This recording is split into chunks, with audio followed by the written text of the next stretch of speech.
What's up, you guys? Welcome back to the channel if you're a returning subscriber, and if you're new, what's up?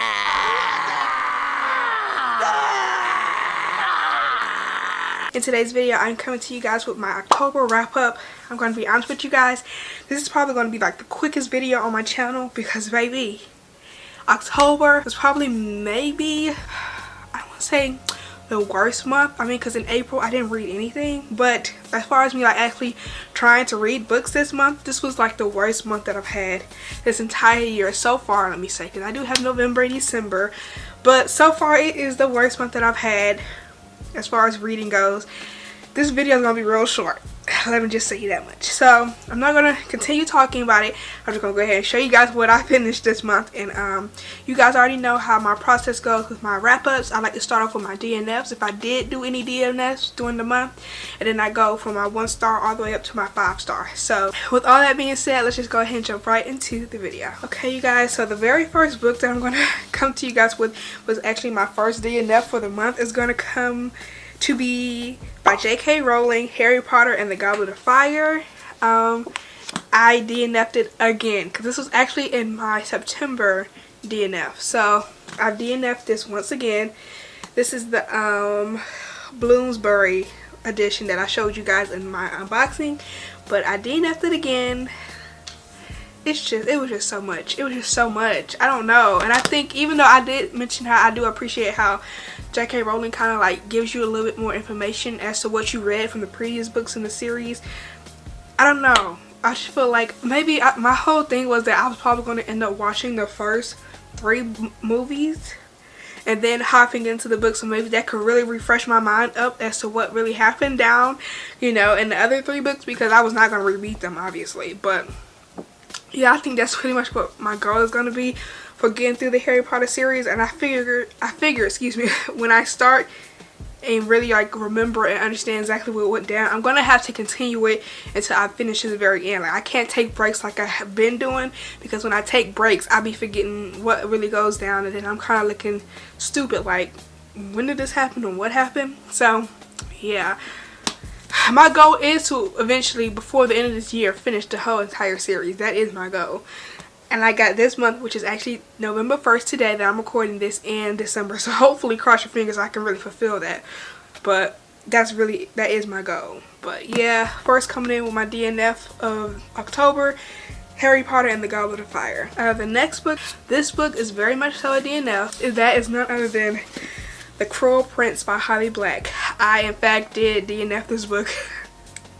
I stopped on page 178 in the middle of the chapter. Also, I didn't even stop like at the ending of a chapter. I stopped dead in the middle of it, in the middle of a page.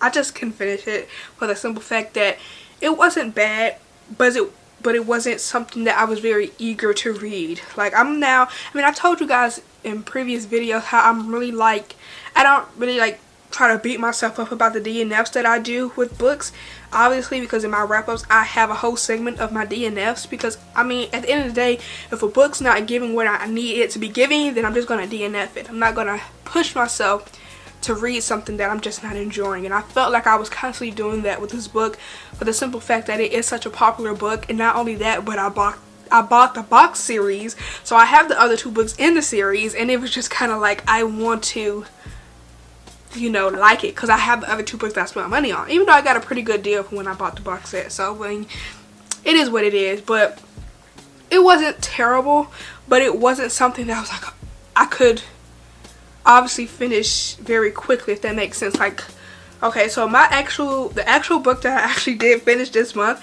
I finished at the very beginning of October, like October 1st. And actually, what the thing is, I started it in September, but I didn't finish it until October 1st. So that's why it's in this wrap-up instead of my September wrap-up. But I finished it October 1st. I started reading a little bit of Harry Potter around, I stopped a DNF that maybe October 4th or 5th. Then maybe October 6th, I started this. And from October 6th to now, November 1st, I didn't DNF it today, but maybe like October 30th. It took me that long just to get to page 178. and I still didn't even finish it. And that was also because of other things, like I was starting to get back into watching series on TV and stuff like that, so that was taking up my time. I was binge watching stuff, but also this was not keeping my attention. And I know when a book is good, I can read that shit maybe in 2 days, maybe under 24 hours. Again, I read Monday's Not Coming by Tiffany D. Jackson under 24 hours. I read Ace of Spades maybe 2-3 days it took me, but I really enjoyed it. It kept my attention and it kept me on my toes, and I just kept wanting to read it and hurry up and finish to get to the very ending. This was not the case. I kept forcing myself and continuing to read it because of, again, the hype, me having the other 2 books, and it wasn't bad. It was very enjoyable in a sense, like understanding exactly what really was the plot of this story, because again, reading the synopsis on the back really doesn't really spoil a lot of what's really going on in the story, at least for me. So, and hey Rocky, understanding Jude, her relationship with her sisters, and how she got into this world of fairy and all that stuff was very interesting, and like knowing her position as to what she's doing currently now to try to be accepted more in this world, because they really don't like humans like that. So it's just it was very interesting, especially because it wasn't what I was expecting it to be, even though I did know it wasn't going to be like a lot of romance in it, but it was still entertaining for the most part. But it wasn't something that, oh my god, I need to pick this up right now and read.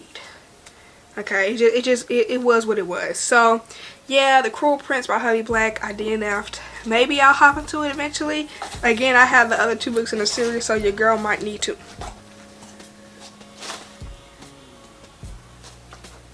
Rocky is right here below me. This small ass space, his big butt. This is a big chocolate lab, might I say. Big chocolate lab. Yes, you are. You're fanning me. You're making me cold with your tail. Yes.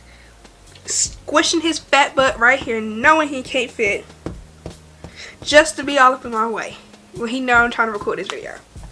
If the attention is not on Rocky, it is a problem. He cannot approve. Anyways, those were the 2 DNFs of the month of October. Now we're going to get into the rating of what I finished, which honestly, let's be honest, let me be real. It was 1 book. I put 2, but it's really 1. It's 1 book this entire month that I finished.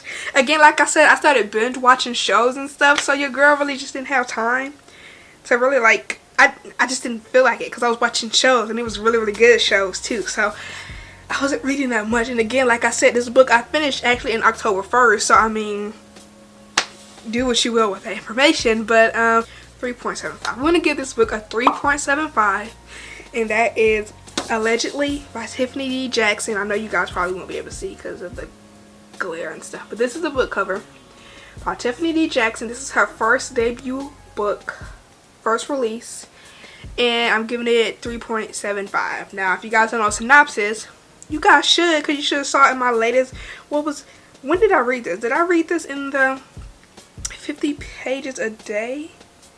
I did. I read this in the 50 pages a day, I believe, because I know I read Ace of Spades in that video.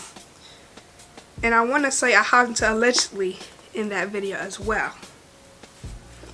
But I'll read the synopsis for you guys just in case you haven't checked out that video, which you should. But let me read the synopsis for you guys. It says, Mary B. Addison killed a baby, allegedly. She didn't say much in that first interview with detectives, and the media filled in the only blanks that mattered. A white baby had died while under the care of a church-going black woman and her 9-year-old daughter. The public convicted Mary, and the jury made it official. But did she do it? She wouldn't say. Mary survived 6 years in baby jail before being dumped in a group home. There wasn't a point to setting the record straight before, but now she's got Ted and their unborn child to think about. When the state threatens to take her baby, Mary's fate now lies in the hands of the one person she distrusts the most, her mama. No one knows the real mama, but does anyone know the real Mary? So that's the synopsis of Allegedly. And I gave it 3.75 because I'm pretty sure I did read that in my 50 pages a day video challenge. A lot of people talked about the ending of the book and how pretty much the ending really kind of like ticked a lot of people off as to why they didn't like the book anymore, and I can honestly understand it because the ending, I didn't hate it as much as I thought I would just based off of what people were saying about the ending, but I understand, like I didn't hate it. Like I said, I didn't hate it, but I was like, oh, So this is how we're gonna end this off. Interesting. And it just kind of made me question a lot of things, and it made me like, it really kind of messed with your mental a little bit, as making you think like, well, like, I don't know, because again, it has been a while. It's been since October 1st since I read this. And also I think I gave a little bit, and if I didn't, I probably edited it out of that video, because I really had to edit that video down, because I had maybe like 3 hours worth of like me talking and stuff like that, and me just reading and stuff. But I mentioned how it was certain key points in the book that I felt like was like the hint to try to tell us as the reader that, oh, Mary was in fact kind of a little cuckoo for Cocoa Puffs, more crazier than we thought she was. Like, she was really playing all of us. Yeah. So I mean, I know some key points that Tiffany D. Jackson was like finessing in that sense in the book, to kind of like get us to understand like it kind of was Mary. It wasn't kinda, it was Mary. She was in fact crazy, and she in fact did kill the baby. Sorry if that's a spoiler, but she did kill the baby. But it's just the way, I don't know. I noticed with like her, like Monday's Not Coming, or with Grown, like these are other titles of Tiffany D. Jackson's that I talked about in September, because I finished those in September. She has this type of formula of really just making us like question our sanity. Like, is it us that's crazy, or is it like pretty much what she does is kind of make it to where,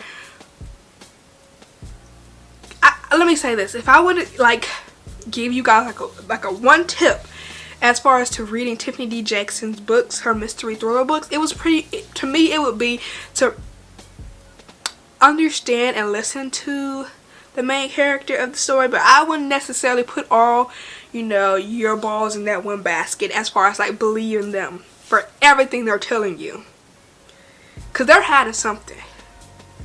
They're not telling you the whole entire truth.